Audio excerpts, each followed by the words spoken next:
जब पहली बार राजेश मिला थे तो उन्होंने बताया डीएमआईटी और वो ब्रेन और सिंगापुर और टीम 360, तो वो सारी चीज़ें फर्स्ट नज़र में ही क्लियर थी कि इस चीज़ में कहीं से कोई मतलब ठीक है, ऐसी ही चीज़ों को लेके दाएं बाएं बहुत सारे लोग पार्शियल या फुल लेवल पे मतलब फ्रॉडिज्म या फेक फेक चलाते भी हैं। लेकिन मसला है कि कोई भी लोग जो फेक फूक चलाते हैं वो कुछ पल के लिए समेट के जा सकते हैं। आप लॉन्ग टाइम अगर आप अपना पद चिन्ह छोड़ना चाहते हैं पीछे पीछे, तो उसके लिए जेन्यून काम करना होता है। तो वो तो पहला दिन ही समझ में आ गया था सिर्फ एक आदमी को देख के कि चीज़ें जेन्यून है। और अभी पॉजिटिवली हम बताएंगे भी उनको, या जो भी हम लोगों का लिस्ट अप जैसे भी तय होता है कि उन पेरेंट्स को इकट्ठा करके कि नहीं भैया, अब आप पहले तो आप टेस्ट करा लो कि जेन्यूनली आपके बच्चे का रियल स्टेटस माइंड का है क्या, नंबर वन। और नंबर टू कि अगर आपको पता चल गया कि अब हमें गियर शिफ्ट करना है या हमें स्विच ओवर करना है, तो उसके लिए हम 10 दिन या 15 दिन या जो भी हमारा एक क्लासेज है। जिसमें बच्चों के हाथ के फिंगरप्रिंट लेंगे। ये फिंगरप्रिंट यहाँ से अमेरिका जाएंगे, वैज्ञानिक स्टडी करेंगे और उसके बेसिस पे एक रिपोर्ट बन के आएगी 58 पेज की, जिससे मोर और लेस 5 बातें पता चलती है। पहले आपका ब्रेन बना किस चीज़ के लिए, डॉक्टर, इंजीनियर, आईएएस, बिजनेसमैन, जैसा आप कह रहे थे कि scientific only. Apart from this, आप बातों को मन में तो नहीं रखते हो, स्टेज पे जाने का तो डर नहीं है, अंग्रेजी में बात करने से तो नहीं घबराते हो, डिप्रेशन का शिकार तो नहीं है। ऐसा कोई भी चैलेंज होता आएगा, आपका कौन सा ब्रेन ज़रा वो कर रहा है, लेफ्ट वाला या राइट वाला। अगर लेफ्ट वाला कर रहा है तो इंजीनियरिंग, मेडिकल, आईएएस या पढ़ाई के थ्रू करियर बनाते हैं। राइट वाला चल रहा है ब्रेन ज़्यादा तो म्यूजिशियन, स्पोर्ट्स पर्सन, बिजनेसमैन, इन लाइन्स के लिए अच्छे हैं। ऐसे करके पूरे ब्रेन का एक्सरे होकर आता है। इवन ये तक पता चल जाता है कि आप अकेले ज़्यादा काम कर सकते हैं या ग्रुप में, आपकी लीडरशिप स्किल्स कितनी है, आपका ऑब्जर्वेशन लेवल कैसा है, आपका आईक्यू कितना है। जैसे अभी मैंने आज जिक्र भी किया था कि एक आईपीएस उन्होंने सुसाइड कर लिया, यूपी से हैं, तो वो सुसाइड कर लिया, तो इंटेलिजेंस तो थी तभी आईएएस में सेलेक्ट हुए, लेकिन कहीं ना कहीं एडवर्सिटी क्वेश्चन उतना अच्छा नहीं रहा होगा या इमोशनल क्वेश्चन उतना अच्छा नहीं रहा है, जिसकी वजह से ऐसी परिस्थितियां बनी जो वो झेल नहीं पाए और उन्होंने ऐसा कदम उठाया। तो ये पहले दिन से बायोलॉजिकली पता चल जाता है कि आपका ब्रेन किस लाइन के लिए बना है और कौन कौन से चैलेंजेस उसमें आ सकते हैं, उनको पहले सॉर्ट आउट कर लिया जाए, तो इसमें नहीं करता है। पूरा एक्सरे होकर आता है, उसके बाद हम उसका स्ट्रेंथ और वीकनेस आता है। तो स्ट्रेंथ में तो करियर सजेस्ट करते हैं और वीकनेस दूर करने के लिए हम यहाँ पे प्रोग्राम कराना चाहते हैं जिसका नाम है पीनियल ग्लैंड एक्टिवेशन। उसमें 10 डेज का वर्कशॉप करते हैं जिसमें बच्चों को बायनेरल बीट म्यूजिक सुनाते हैं, 44 हर्ट्ज का, 20 ब्रेन जिम की एक्सरसाइज और डांस। उसका रिजल्ट है कि 10 क्लास में बच्चा इस लेवल पे आता है कि उसकी याददाश्त अच्छी हो जाती है, 1 घंटे की चीज़ 15 मिनट में याद होना, लंबे समय तक याद रहना, अपनी एज से 3 साल मेच्योर होना। इवन उनमें एक ज़बरदस्त टैलेंट आता है जिसके कारण नासा में रिकॉग्नाइज हमें किया, वो ये ब्लाइंड फोल्ड करने लग जाता है। मीन्स अगर उनके आँख पर पट्टी भी बांध दो तो बंद आँख से किताब पढ़ना, कलर पहचानना, मोबाइल के मैसेज पढ़ना, पैरों से कवर पढ़ना, ये बेसिक है, ये हमारा हर दूसरा बच्चा करता है। एक्सट्रीम है कि इन्हें कोई भी किताब दे दो 10 दिन में वो पेज नंबर सहित याद करके बता देते हैं। मतलब अगर आप ये कहते हो बता पेज नंबर 48 पे क्या है, तो दे वुड आंसर 48, ये शुरू तो 41 हुआ था, 48 पे खत्म हुआ और ये इसका सार है। आज पेरेंट को भी हमने यही कहा है कि आप अपनी किताब लेके ही आना, जो आपको लगता है ना कि ये बहुत कठिन है मैथमेटिक्स के अतिरिक्त, हम जब क्लास कराएंगे तो उस किताब पे ज़्यादा ध्यान रखेंगे ताकि 10वें दिन कंसेप्ट तो सारा हो जाएगा, रिजल्ट भी आ जाएगा, लेकिन वो किताब कंठस्थ याद होनी चाहिए, वो पेज नंबर से ही याद हो जाती है। साथ ही साथ इसमें एक और है जो आज लाइव डेमो भी करके दिखाया था कि बच्चों का लेवल आ जाता है कि अगर प्रॉपर, इसीलिए हमने आपसे 2-5 साल की कही थी कि अगर सिस्टमेटिकली चलता है तो साल भर में बच्चों का लेवल ये आता है कि उन्हें किताब खोलने की जरूरत नहीं, वो स्मेल करके बता सकते हैं कौन से पेज पे क्या इमेज है। ऐसे 1000 बच्चे हमने तैयार कर रखे हैं। उसके लिए पहले राज्यपाल ने राजस्थान के रिकॉग्नाइज भी किया था, इंटरनेशनल लेवल पे भी हुआ। अब हम चाहते हैं कि ये हर जगह इसका लाभ हो बच्चों को। किसी तरह का कोई भाग्य या ज्योतिष नहीं बता सकता। जैसे किसी का एक्सीडेंट हो जाए तो डॉक्टर कहता है एक्सरे कराओ, एक्सरे में आया फ्रैक्चर है तो डॉक्टर कहता है प्लास्टर कराओ। अब प्लास्टर करना एक्सरे डजन मीन हमने कोई भाग्य दे दिया, ज्योतिष दे दिया, उस तरह से बायोलॉजिकली प्रूवन है। इसीलिए वो अभी जो हमारे प्राइम मिनिस्टर महोदय उन्होंने 1 घंटे का भाषण दिया इसमें कि ये हर बच्चे का 5th स्टैंडर्ड में हो जाना चाहिए। जरूरी है कि 10th में जाके ये डिसीजन लें कि कौन सा सब्जेक्ट लेना है। अगर 5th स्टैंडर्ड में ये चीज़ पता चल जाए, इसलिए पेरेंट्स से भी पूछा था कि भाई अगर आपको ये आज 5th स्टैंडर्ड, मैंने पूछा भी था एक पेरेंट से कि वो आपके साथ भी खड़े थे, मैंने कहा अगर आपको ये पता चल जाए कि आपका बच्चे कितने, बोले 2 बच्चे हैं, एक 8th में और एक 6th में। मैंने कहा 8th वाले का अगर ये पता चल जाए कि वो आईएएस के लिए तैयार है तो आप उसको क्या सब्जेक्ट दिलाओगे, तो बोले उसको आर्ट्स दिलाएंगे। मैंने कहा क्यों, बोले आईएएस थोड़ा कंफर्टेबली, आईएएस में पेपर वो ज़्यादा इजी रहता है। दूसरे से पूछा आपका अगर बच्चे का पता चल जाए कि उसका ब्रेन जल्दी पकड़ता है चार्टेड अकाउंटेंट के लिए, तो कॉमर्स दिलाओगे, आर्ट्स दिलाओगे, साइंस, बोले यार कॉमर्स दिलाएंगे। तो ये चीज़ 5th स्टैंडर्ड से हो जाए तो हम यही चाहते हैं। बाकी तो बाई प्रोडक्ट है, वो ब्लाइंड फोल्ड करना, रिजल्ट आना, किताबें, वो सारी तो चीज़ है, लेकिन हम चाहते हैं कि उनको 10th स्टैंडर्ड से, 10th ही क्यों 5th में ही पता चल जाए ना ये चीज़, ताकि उस हिसाब से करियर बन सके। काफ़ी सारी स्कूल्स में तो हम लोगों ने इस तरह से कर लिया। अब हर एक का अपना अपना थॉट प्रोसेस होता है, कई लोग अलग तरह से बात करते हैं, वो फॉर द टाइम बिंग करके फ्री होते हैं कि यार हमें और काम भी एंगेज होना है। कई स्कूल्स ऐसी है जो कहती हैं यार ऐसा ही होना चाहिए, जरूर थोड़ी है बच्चे, क्योंकि बच्चे को तो सभी कुछ पसंद आ जाता है, मुझे भी राष्ट्रपति बनना बहुत पसंद है, पर वो स्टफ भी तो होना चाहिए, वो स्ट्रेंथ भी तो होनी चाहिए।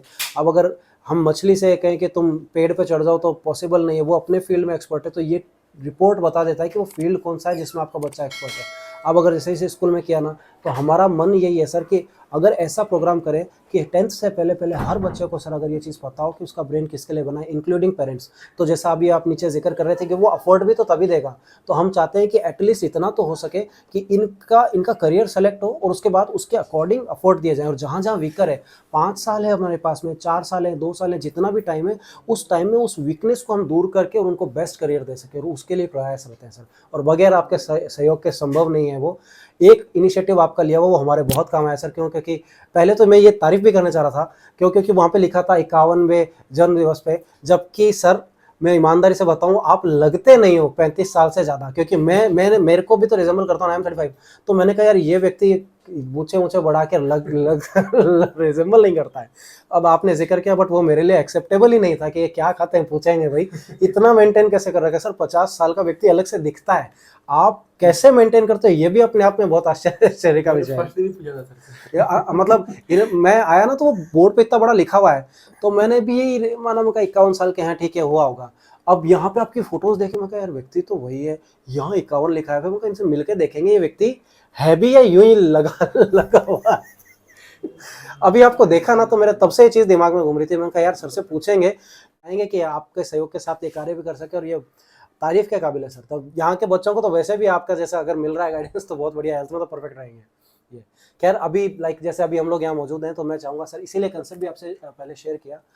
अभी हेलो फ्रेंड्स, मैं Vipul Sharma, we are from team 360। और जैसा कि आप देख रहे हैं अभी हम लोग मधुबनी के अंदर हैं, संस्कार ग्लोबल स्कूल के अंदर मौजूद है यहाँ पे। और बहुत खुशी की बात है कि हमारे साथ डॉक्टर साहब मौजूद है, डॉक्टर विजय रंजन जी साहब मौजूद है, और उन्होंने हमें मौका दिया इस बात के लिए, हम उनके तहे दिल से शुक्रगुजार हैं, grateful, we are very grateful कि उन्होंने ये मौका दिया ताकि बच्चों के बेटरमेंट के लिए कोई कार्य किया जा सके। और उनके सहयोग से आज हम ये प्रोग्राम कर पाए, और बहुत ज़बरदस्त प्रोग्राम रहा। चूँकि सर हमारे साथ मौजूद है तो हम भी चाहेंगे कि सर ने इतना भाई ऐसे कोई व्यक्ति आए और आके कंसेप्ट बताए, तो इतना हेक्टिक शेड्यूल होता है, और उसके बाद व्यक्ति को देखना कि यार ये प्रोग्राम कराना चाहिए कि नहीं कराना चाहिए, ये भी अपने आप में चैलेंज है, क्योंकि 10 तरह के लोग फेक भी आ जाते हैं, 1000 बातें होती है। बावजूद उसके सर ने इनिशिएटिव लिया, पहल करी। तो हम सर से जरूर जानना चाहेंगे कि सर का क्या अनुभव रहा, क्या एक्सपीरियंस रहा, और जब पहली बार देखा था और हमारे को मौका दिया तो कुछ तो सोचा ही होगा प्रोग्राम के बारे में, बच्चों के बारे में। तो सर से जरूर जानना चाहेंगे सर का क्या अनुभव है, ताकि सर के लाभ से, ज्ञान से हम भी लाभान्वित हो सके। Please sir. ऐसा है कि जब पहली बार राजेश मिला थे तो उन्होंने बताया DMIT और वो ब्रेन और सिंगापुर और टीम 360, तो वो सारी चीज़ें फर्स्ट नज़र में ही क्लियर थी कि इस चीज़ में कहीं से कोई मतलब ठीक है, ऐसी ही चीज़ों को लेके दाएं बाएं बहुत सारे लोग पार्शियल या फुल लेवल पे मतलब फ्रॉडिज्म या फेक फेक चलाते भी हैं। लेकिन मसला है कि कोई भी लोग जो फेक फूक चलाते हैं वो कुछ पल के लिए समेट के जा सकते हैं। आप लॉन्ग टाइम अगर आप अपना पदचिन्ह छोड़ना चाहते हैं पीछे पीछे, तो उसके लिए जेन्युइन काम करना होता है। तो वो तो पहला दिन ही समझ में आ गया था सिर्फ एक आदमी को देख के कि चीज़ें जेन्युइन है। बस मसला यहाँ ये था कि जिस रिमोट में हम लोग बैठे हैं, अगर ये डिस्ट्रिक्ट हेडक्वार्टर होता या टाउनशिप होती या कुछ लाइक द कि होता है ना कि जहाँ पे पेरेंट्स ज़्यादा कंसस है, रीज़न चाहे जो भी उनकी शिफ्टिंग का रहा हो शहर में, कभी कभी रीज़न होता है फैमिली से दूर जाना, तो मतलब पर्पस वो होता है, लेकिन फाइनली वो जब उनके 2 छोटे बच्चे या 3 छोटे बच्चे या धीरे धीरे जब वो किसी स्कूल में उन्होंने एडमिशन करा दिया अपनी मेहनत की कमाई या ज़िंदगी भर का लगा के अपने बाल बच्चा के सपनों के लिए, तो फिर अल्टीमेटली वो कम से कम वहाँ पे एफर्ट लगाते हैं। हमारा ऑब्जेक्शन आज सारे पेरेंट्स से यही था कि अगर हमने आपको एक वैज्ञानिक कुंडली निकाल के दे दी, मतलब जो भी आप चूँकि आप देशज लोग हैं, आप रिमोट में रहते हैं, आप देहात में रहते हैं, तो आपको देहाती भाषा में समझाना, हिंदी इंग्लिश उतना नहीं समझ में आता, तो मैं तो 2 मिनट में गियर शिफ्ट करता हूँ कि हाँ तुमको जो समझ में आया, तुमको बता दिए कि तुम्हारा बच्चा UPSC के लिए बना है, और तुम्हारे मन में तुम पिछले 5 साल से प्लान कर रहे हो कि हम अपना बच्चा को हर हाल में एलन कोटा में पढ़ा के डॉक्टर बनाएंगे। प्रैक्टिकल बात यह है कि एलन कोटा में रिजल्ट कितने हैं, रिजल्ट है नहीं, बिल्कुल सही कहा। लेकिन वो जो 2% 3% जो फोटो वाले रिजल्ट है, फोटो वाले रिजल्ट मतलब जिनके फोटो अखबारों में दिखा के फिर और एडमिशन, हाँ कई दफ़े हमने बताया है कि देखो ज़रूरी नहीं है कि किसी भी एनालिसिस का या किसी भी सिस्टम का या किसी भी एक न्यू वे का सब लोगों को बराबर फ़ायदा हो। ठीक बात। उसमें से 2 से 5% को उसी एलन से वो डॉक्टर भी बन रहे हैं, उसी बाजीराव से वो आईएएस बन जा रहे हैं। ठीक बात है। और वहीं पे हजारों लाखों की संख्या में ऐसे बच्चे पड़े हुए हैं जिनको पढ़ना नहीं है। उनको एलन हो या बाजीराव हो या दृष्टि हो या कोई भी ऑर्गेनाइजेशन, कोई भी इंस्टीट्यूशन, कोई भी चीज़ उसको कुछ नहीं दे सकती। इसी संस्कार भारती में ढेर सारे बच्चे 95% मार्क्स ला के हमारा नाम रोशन करते हैं और मैक्सिमम बच्चे डेली हमारे हाथों पिटाई खा के अपना नाम रोशन करते हैं जिनका कोई फ्यूचर चांस दिख नहीं रहा है। ठीक बात है। इस हालत में पेरेंट्स के लिए सबसे ज़्यादा टफ ये है कि अगर हमारे रिमोट के पेरेंट्स इस बात को अच्छे से समझ लें कि नहीं, अगर हमको एक एक्स्ट्रा जानकारी आ गई हमारे बच्चे के बारे में, हम भले ही इसको पैदा किए, सब कुछ किए, और पेरेंट्स का क्या होता है, उनकी एक माया होती है कि वो बच्चा चाहे पुअर हो, वीक हो या उनकी कमजोरियों को आजकल के पेरेंट्स स्पेशली इग्नोर करते हैं कि मतलब वो पहले उसको गांव घर में बोलते थे झाँप पोत करना, हाँ, मतलब अपनी कमजोरियों को कवर अप, मतलब वो लिपापोती, sorry exact Hindi is the लिपापोती। तो वो लिपापोती वाले गियर में आज के पेरेंट्स, आप शहरी पेरेंट्स को भी आप देखेंगे ठीक बात। कि बड़े प्यार से कि नहीं नहीं नहीं, अगर 4 पेरेंट्स हैं, अगर हम इनसे बात कर रहे हैं तो बोले नहीं सर मेरा बच्चा ऐसा नहीं कर सकता। क्यों? तुम्हारा बच्चा बच्चा नहीं है, सही बात है। वो भी बच्चा है भाई, किसी का भी बच्चा हो, अम्बानी का बच्चा हो चाहे वो गरीब का बच्चा हो, बच्चा बच्चा है। ठीक बात। लेकिन अधिकांश पेरेंट्स को ये भ्रम हो गया है कि हमारे बच्चे मतलब हम बना देंगे।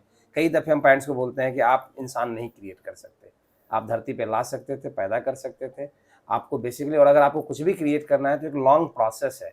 5 साल की उम्र से लेके 25 साल तक अगर आप उसको टाइम टू टाइम ठीक से देखभाल कर लिए तब जाके वो बच्चा एक अच्छा वैश्विक नागरिक बन सकता है। लेकिन टेक्निकली पेरेंट्स को समझ में आती नहीं है। बाद में 100 में 90 बच्चे जो हैं वापस अपने पेरेंट्स की विरासत को संभालने के लिए चले जाते हैं, चाहे वो छोटा सा मोबाइल का दुकान हो और चाहे वो सैमसंग की बहुत बड़ी आउटलेट फैक्ट्री हो। विरासत मतलब विरासत सिर्फ वही लोग थोड़े संभालते हैं, अनिल मुकेश के अलावा यहाँ पे भी लोग विरासत संभालते हैं। अब वो बच्चा 10 साल पढ़ा, गार्जियन का 1 लाख 2 लाख 5 लाख 10 लाख 20 लाख कमाया और वापस लौट के अपने पापा के साथ बैठ के कपड़ा काटेगा, वो भी विरासत है। तो मतलब जो भी आप बर्तन का दुकानदार है, बहुत से बहुत करोगे तो भाई तुम संस्कार भारती में पढ़ के निकले हो, तुम्हारा दिमाग शार्प है, तुम उसी बर्तन की दुकान को शोरूम में तब्दील कर दोगे, दुकान शोरूम बन जाएगा। इससे ज़्यादा आप नहीं कर सकते, जिसकी वजह से हो सकता है कि 10 दिन में हमारा 10 दिन में सीधी बात है, Rome was not built in a day, कभी ये संभव नहीं है, ये मेरा मानना है। पेरेंट्स को भी ये बात अच्छे से पता होना चाहिए कि 10 दिन में कोई ऐसा टीम 360 आएगी और जादू का छड़ी चला के उस बच्चे की सारी बीमारियों को दूर करके उसको एकदम सर्वोत्तम महात्मा गांधी बना देगा। It's not possible. मतलब मैं अगर पेरेंट्स अगर ऐसा बोलते हैं तो हम पेरेंट्स के साथ हैं, ठीक बात है। लेकिन आप आशा रखना नहीं छोड़ सकते, आप कोशिश करना नहीं छोड़ सकते, आप साथ में चीज़ों को मतलब एक होता है ना कि हम अपने मन मुताबिक रिजल्ट ले लेंगे। जैसे हिंदी साहित्य में आप कभी देखेंगे कि कभी कभी हमारे जैसे लोग तो ज़िंदगी भर यही सोचते रहे, जैसे कभी बताया जाता था कि पुरुषार्थ क्या होता है, तो लोग बोलते हैं कि अरे हम जो डिसीजन लेते हैं वो सही होता है। हमारे जैसे लोग 15-20 साल की उम्र से बोलते आए हैं कि डिसीजन चाहे जो भी होगा उसको सही साबित करना ही पुरुषार्थ है। हमें नहीं पता, अगर अब आपको पता चल गया कि बच्चा आपका आईएएस ही बनेगा, आप पुरुषार्थी है या आप सही में लगनशील हैं या मेहनती हैं। अब अगर शॉर्टकट खोजने आए हैं, ठीक बात है। जैसे अमूमन क्या होता है, जब आधा पेरेंट्स का फेस के भावभंगिमा से मुझे लग रहा था कि उनको लग रहा है कि शायद ये रिपोर्ट निकाल लेंगे उसके बाद बच्चे के जीवन में आमूलचूल परिवर्तन आ जाएगा। ऐसा नहीं होगा। There is no any shortcut to success. ये सबको जानना पड़ेगा कि success always going through the ladders. मतलब कभी सवाल ही नहीं पैदा होता है कि आप कोई शॉर्टकट से या एक रिपोर्ट के आधार पे या 10 दिन के ट्रेनिंग के आधार पे आप वो कर लेंगे। उसके बाद भी आपको जो अब जजमेंट आया या जो आपको डायग्नोज हुआ कि अब आपका बच्चा ये तो उसके पीछे साल 2 साल 5 साल 10 साल मेहनत करनी पड़ेगी। नहीं तो सारी डायग्नोसिस और सारे रिपोर्ट कार्ड जो है ना फिर वो घर की शोभा बढ़ाएगी। बिल्कुल सही। आदमी तो कहाँ नहीं भटकता है, इंसान छोटी छोटी बातों को लेके बहुत जगहों पे जाता है। तो हमने तभी लोगों को बोला कि आप धार्मिक कुंडली बनवाने के लिए पंडित जी के पास जाके 5,000 2,000 4,000 10,000 खर्चा करते हैं ना, ग्रह नक्षत्र फलाना चिलाना, इस टाइम पे पैदा हुआ, शुभ भोर में पैदा हुआ, रात में पैदा हुआ, हॉस्पिटल में पैदा हुआ, उसका कोण ऊन वास्तु मिला के आप इतना काम करते हैं, उससे मगजमारी करते हैं, हासिल क्या हुआ? सही बात है। तो अमूमन लोगों का जवाब होता है कुछ नहीं, मन की संतुष्टि। और यहाँ पे क्या है कि अगर आप ये साइंटिफिक तरीके से आप कुंडली निकाल के पॉजिटिवली काम कर लिए तो मन की संतुष्टि तो मिलेगी ही कि हाँ हमने कोई कसर नहीं छोड़ी। अगर ये 5% ये डायग्नोसिस अगर हो सकता है हमारे बच्चे को ट्रैकलेस कर सकता था, तो कम से कम ये डायग्नोसिस अब इतना तय कर दिया कि हम ट्रैकलेस नहीं होंगे। ट्रैकलेस ना होना भी और अपने आप में ट्रैक achieve पे होना एफर्ट चाहिए। लगाना ठीक बात दो है। अलग अलग चीजें हैं। बिल्कुल सही बात हम है। और आप सिर्फ उसको ट्रैकलेस होने से रोक सकते हैं, सही बात है। ट्रैक पे डाल सकते हैं, ट्रैक पे डाल के ये बता सकते हैं कि अब आप ऐसा करते रहेंगे तो 2-4-5 साल में आपको रिजल्ट आपको मिल जाएगा। दिखेगा। ठीक बात लेकिन है। आपकी मर्जी है, आप एक बार टीम 60 के जरिए ट्रैक पे आ जाइए, मर्जी हो ऐसी और भी कंपनियां होंगी हमारे जैसी, आपकी जैसी। मतलब सीधी बात, मैं किसी को ये नहीं बोलता कि हम अनोखा है या हम संस्कारवादी एक सिंगल पीस केस है। ऐसी सैकड़ों कंपनियां होंगी जो जेन्युइन होंगी, उसमें फेक की कोई बात नहीं है, वो भी दिल से अपना काम ही कर रही होंगी। लेकिन इसकी गारंटी कौन लेगा कि उसी 100 कंपनियों में से कोई एक कंपनी 5 साल के बाद राज करेगी, जिनका एफर्ट, जिनका ट्रैक से डिस्ट्रैक्ट होने की आदत न हो।